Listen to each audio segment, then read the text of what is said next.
अथनी का युद्ध, मराठा वीरता की गाथा। 1689 का वर्ष था। मराठा साम्राज्य पर संकट के बादल मंडरा रहे थे। छत्रपति संभाजी महाराज की हत्या के बाद औरंगजेब की विशाल मुगल सेना मराठों को समाप्त करने के लिए दक्षिण की ओर बढ़ रही थी। मराठा योद्धा छत्रपति राजाराम महाराज के नेतृत्व में संघर्ष कर रहे थे, लेकिन उनकी सबसे बड़ी ताकत थे संताजी घोरपड़े और धनाजी जाधव। मुगल सेनापति कासिम खान एक विशाल सेना के साथ अथनी, कर्नाटक के पास डेरा डाले हुए था।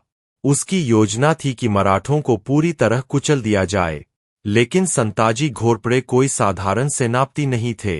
वह शिवाजी महाराज की युद्ध नीति गनिमी कावा, छापामार युद्ध के सबसे बड़े उस्ताद थे। संताजी घोरपड़े और धनाजी जाधव एक ऊंची पहाड़ी पर खड़े होकर मुगल सेना का निरीक्षण कर रहे थे। नीचे हजारों की संख्या में मुगल सैनिक सो रहे थे, तोपें तैनात थीं, घोड़े बंधे हुए थे। संताजी ने मुस्कुराकर कहा, युद्ध जीतने के लिए संख्या नहीं, बल्कि बुद्धि की आवश्यकता होती है।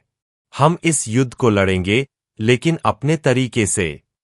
धनाजी ने सिर हिलाया। गनिमी कावा, छापामार युद्ध।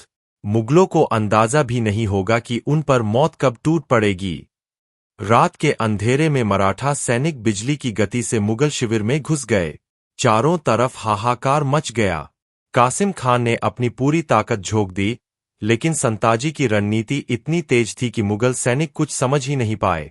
मराठाओं ने उन्हें चारों ओर से घेर लिया। आखिरकार कासिम खान युद्धभूमि से अपनी जान बचाकर भाग निकला।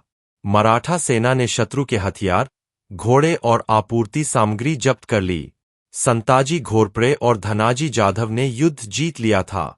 चारों तरफ मराठा सैनिकों का जयघोष गूंज उठा। हर हर महादेव।